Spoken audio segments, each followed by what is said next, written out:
Me llamo Pepe, como mi padre, como mi abuelo.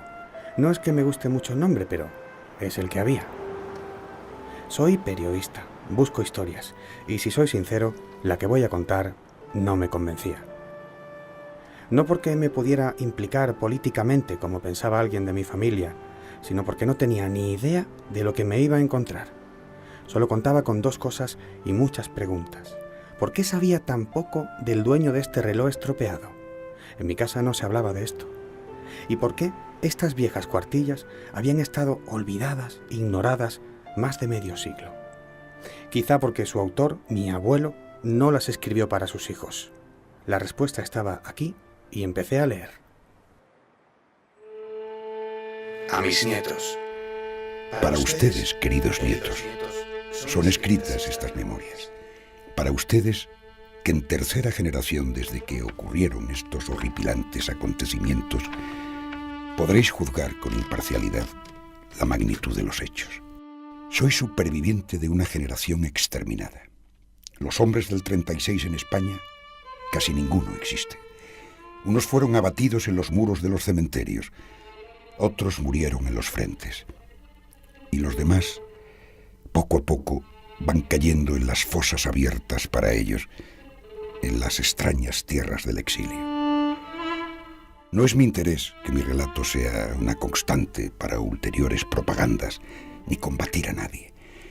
Me limito solamente a explicar lo que a mí me ocurrió y lo que yo vi, puesto que en el próximo futuro los hombres harán lo que los estados quieran.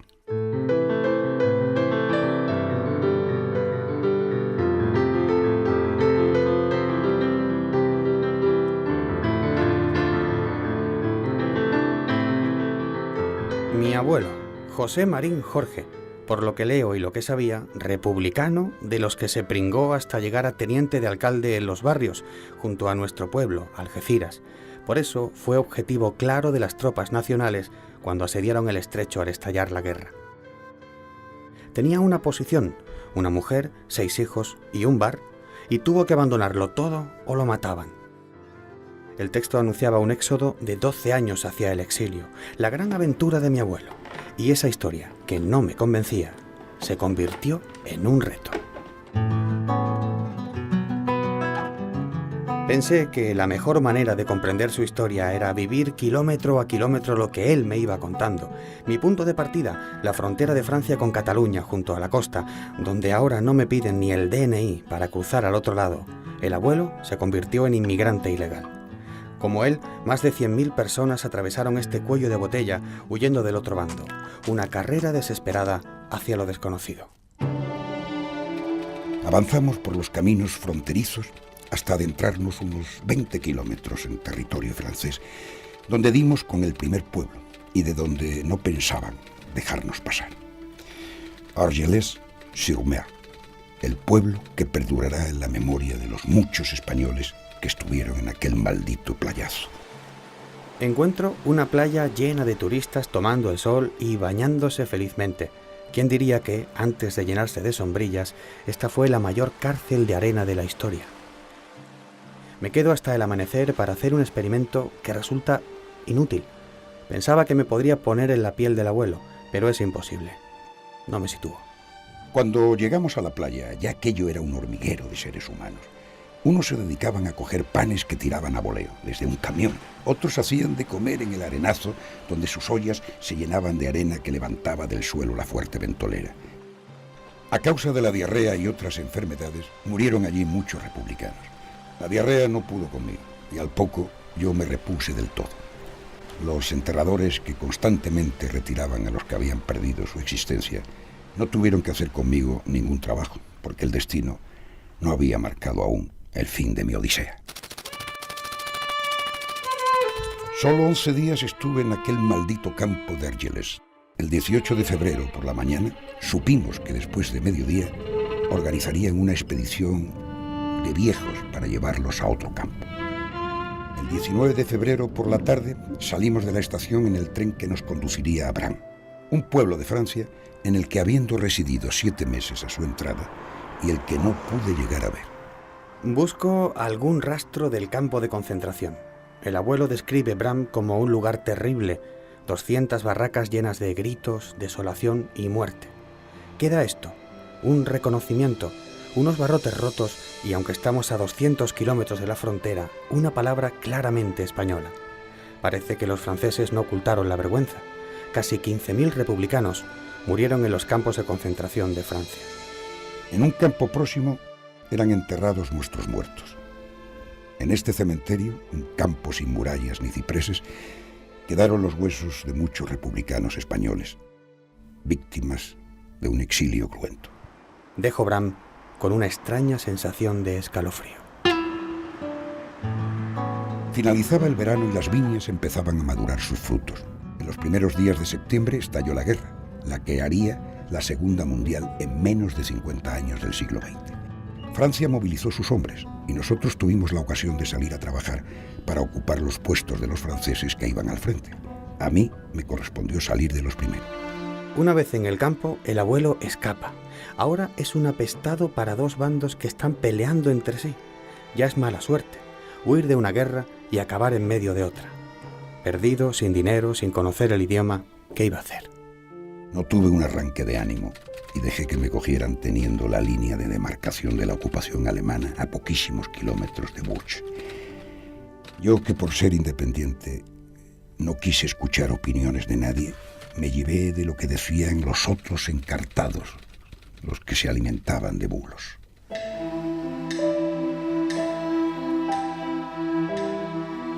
Llego a París meditando estas últimas palabras. Quizá debió escuchar a mi abuela, que le dijo: no te metas en política, Pepe. Quizás debió ver que tenía 6 hijos que mantener antes de alzar tanto la voz. Pero ya era tarde, se había convertido en un reo. Anochecía cuando llegamos a la estación de París, donde nos esperaban casi una compañía de gendarmes, con los que también se encontraban una gran cantidad de jefes.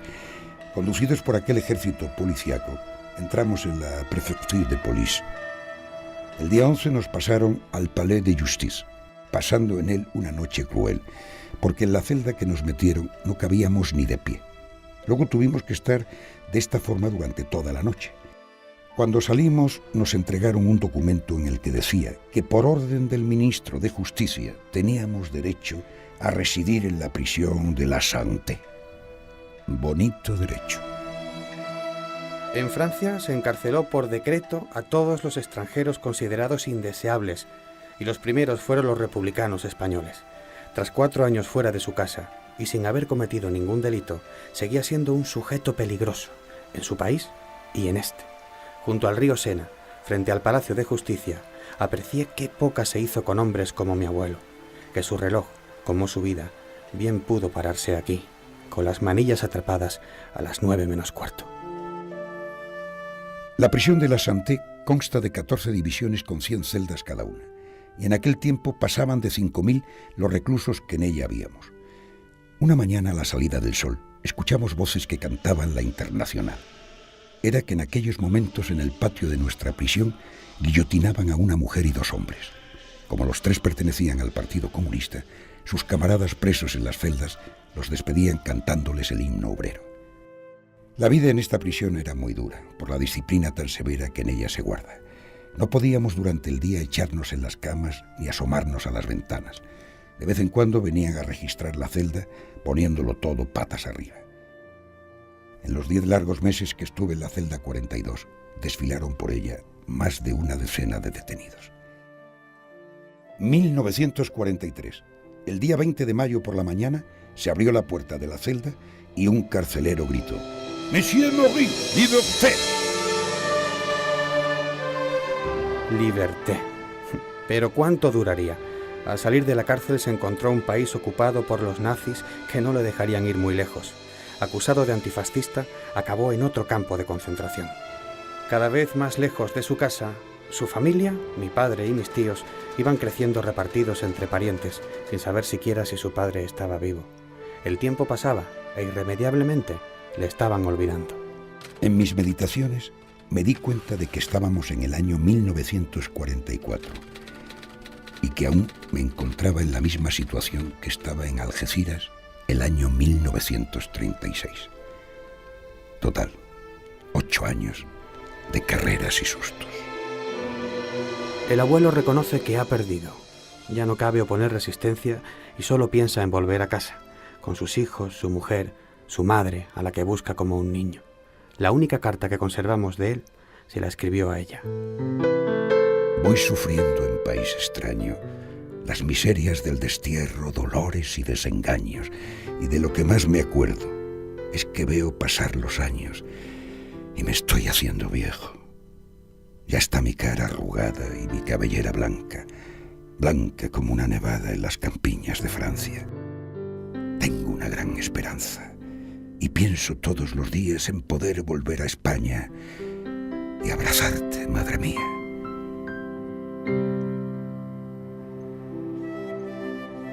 Aún tendrían que pasar casi 4 años más. Sigo el rastro de mi abuelo hasta Marsella, donde haciendo contacto con otros españoles, logró que un barco le llevara a Tánger, por entonces ciudad internacional. Así llegó 1948. Desde Marruecos aún tuvo que esperar un tiempo hasta que el régimen de Franco se aseguró de que ya no era peligroso. Quien regresaba, al fin y al cabo, no era más que otro viejo derrotado.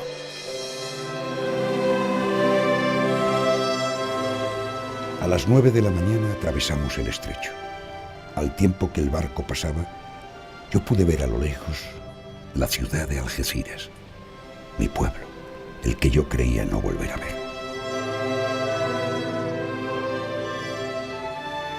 Las 11:30 del 8 de junio, cuando el Ciudad de Alicante tocaba el muelle de Algeciras, se daba por terminada mi odisea de 12 años.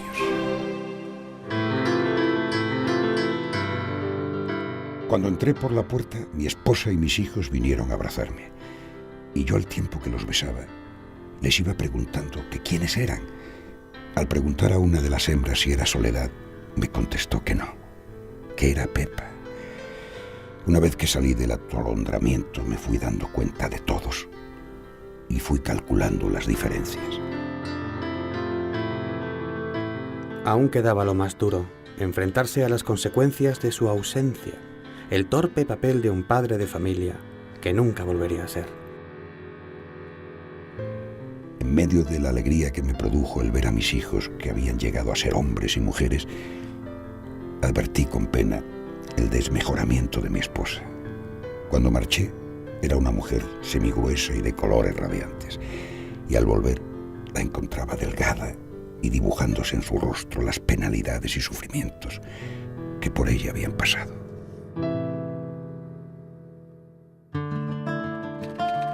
Pasaron 11 años de vida normal. Contra mí hubo un proceso con una condena de 12 años que en nada alteraron mi vida porque el indulto fue simultáneo.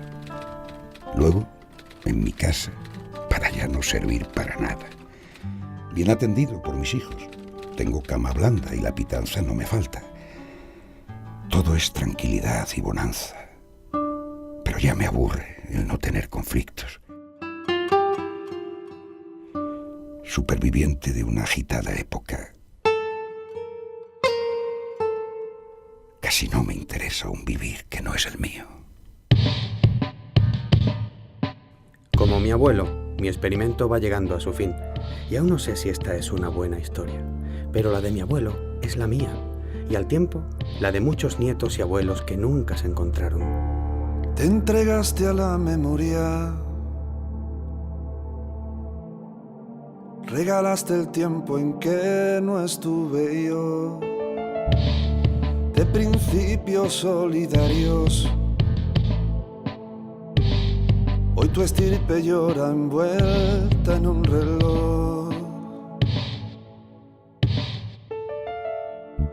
Ni besos ni despedidas, prófugo de nacimiento acabarás a las 9:45. 1000 caminos, 1000 ciudades por andar.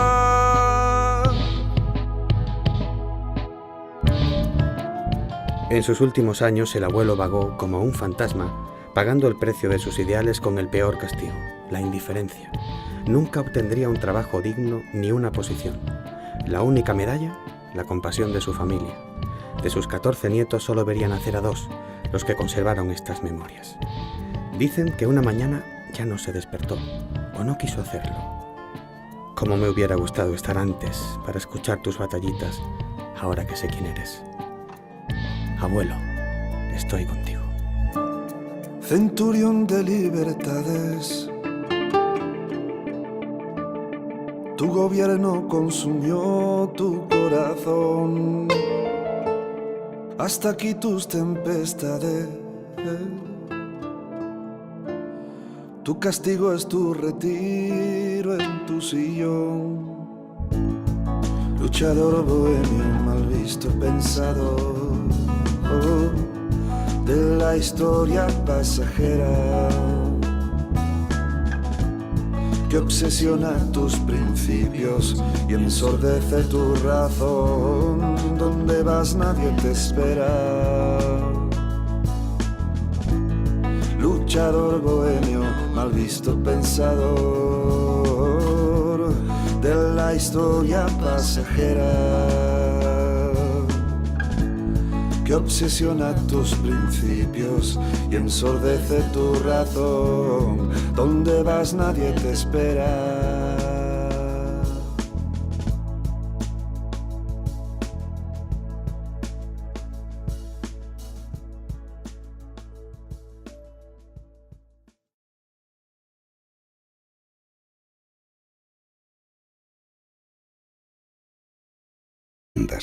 Ni combatir a nadie. Me limito solamente a explicar lo que a mí me ocurrió y lo que yo vi, puesto que en el próximo futuro los hombres harán lo que los estados quieran.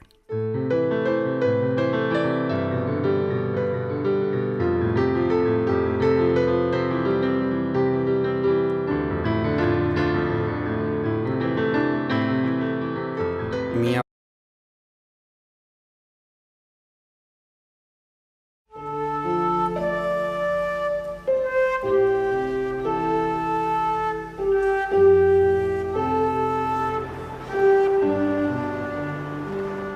Me llamo Pepe, como mi padre, como mi abuelo. No es que me guste mucho el nombre, pero es el que había. Soy periodista, busco historias, y si soy sincero... El perviviente de una generación exterminada. Los hombres del 36 en España, casi ninguno existe. Unos fueron abatidos en los muros de los cementerios, otros murieron en los frentes. Y los demás, poco a poco, van cayendo en las fosas abiertas para ellos, en las extrañas tierras del exilio. No es mi interés que mi relato sea una constante para ulteriores propagandas. La que voy a contar no me convencía. No porque me pudiera implicar políticamente como pensaba alguien de mi familia, sino porque no tenía ni idea de lo que me iba a encontrar. Solo contaba con 2 cosas y muchas preguntas. ¿Por qué sabía tan poco del dueño de este reloj estropeado? En mi casa no se hablaba de esto.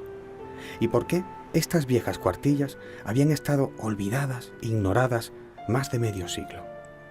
Quizá porque su autor, mi abuelo, no las escribió para sus hijos. La respuesta estaba aquí y empecé a leer. A mis nietos.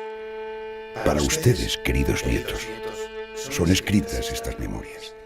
Para ustedes, que en tercera generación desde que ocurrieron estos horripilantes acontecimientos, podréis juzgar con imparcialidad la magnitud de los hechos. Soy su